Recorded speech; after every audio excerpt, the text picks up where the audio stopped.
Abacab was the furthest Genesis could have gotten from their past. They wanted to create something that was completely different from what they were doing in the 70s.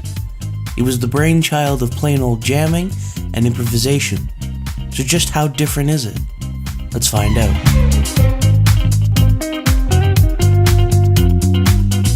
Genesis wanted to keep moving out of its progressive 1970s sound and into a more 1980s pop rock sound. To do this, they wanted to create songs that were unlike anything they did before. This is what sparked the abstract theme of the album. This was the first album they created in The Farm. The Farm was their own recording studio where they could rock out and create all day long rather than going to a studio and recording for a set amount of time. At The Farm, they had more freedom and time to create their vision. The album name, Abacab, was created as their way of describing how the song Abacab originally went. Phil Collins described it as A being verse, B being chorus, and C being the bridge.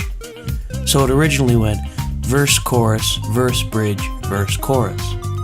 However, the song didn't end up like that, and it became more unpronounceable, or as Mike Rutherford described it, Abacab. Therefore, the name Abacab stuck. The album art itself is also abstract.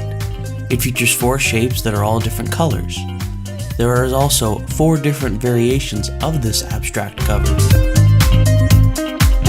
The album features the Earth, Wind & Fire Horns, whom had just recently been on the recently released Face Value, the first solo album by Phil Collins. Phil described No Reply at All as a funky track and said, "If we're gonna reinvent ourselves, why not have some horns on it? Who said we can't have horns on it? It's our f***ing record." This would be the last album where they would credit each other individually on the album, as the process for them became in large part a group effort. They each had one track that they wrote on their own. The rest were all created as they jammed out in the farm. Someone would make a sound or sing something, and the others would go along with it and see what they could come up with. This would be how they would create their albums until 1997's Calling All Stations. This album features 4 singles: Abacab, No Reply at All, Keep It Dark, and Man on the Corner. All 4 of them are absolutely fantastic. They each have things about them that make them all great tracks. Abacab has its bizarre lyrics as part of the theme of the album. The lyrics itself make no sense and is what makes it a great track for me. No Reply at All has its use of the Earth, Wind & Fire Horns that I adore. Any song by Genesis or Phil Collins that uses them is an instant hit. There's a certain charm and funk that they add that I enjoy. Keep It Dark keeps up with the bizarre theme of the album. It's almost like Mike Rutherford is deliberately going against the rhythm of the song with his guitar. It feels out of place, but at the same time, it's right at home, as it just seems to work in this song. In Tony Banks' lyrics, about a character that had been taken by aliens to a peaceful world, but he couldn't tell anyone because they wouldn't believe him, are sung oddly, yet beautifully. Man on the Corner is one of my favorites from the album. It's written by Phil Collins and foreshadows one of his hit singles, Another Day in Paradise. It features Collins' now iconic use of a drum machine and is one of the things, besides the chorus, that makes it so catchy. It's a track that I really get lost within Collins' distinct drumming. Phil Collins hits his drums very hard, and this track features it to no exception. The drums play an extremely large part in this song, and is what makes it such a great track. Stepping away from the singles into Tony Banks' piece on the album, Me and Sarah Jane. This song, a bit of a mixed bag for me. My opinion of the song changes from day to day. It's almost like halfway through the song changes into something completely different. And sometimes I like that, and sometimes I don't. I'm not quite sure how to feel about it, but it's an interesting song, and it really shows that it's a Tony Banks song. And then there's Dodo and Lurker. We really couldn't have a Genesis album without one truly prog rock song. And boy is it good. It's very abstract, and makes it another great long song from the band. However, it's not as abstract as Whodunit.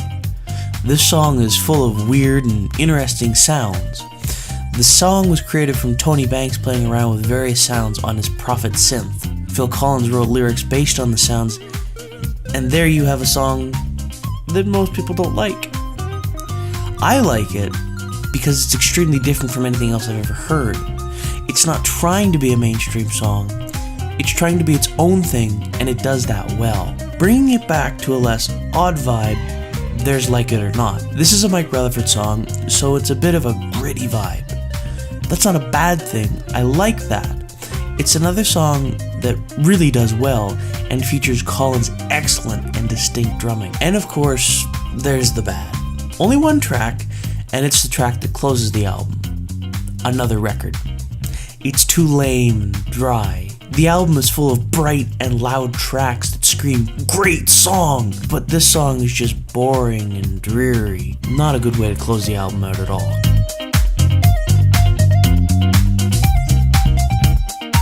In the end, Abacab is extremely different from anything Genesis ever did prior to this. It finally brought Banks, Colin, and Rutherford together to create with each other rather than coming with their ideas already set in stone. It's a practice that they would follow until they would split in 1996, and it helped them to create some of the best albums, with this one being no exception. It's a fantastic album, and is a great art rock masterpiece. There's something for everyone on this album. It fails to disappoint in any way, shape, or form. Thanks for watching. I hope you've enjoyed this video. If you did, please like. If you'd like to see more content in the future, be sure to subscribe. Also, check out my last video where I review Supertramp's Breakfast in America. Thanks, and I'll see you next time.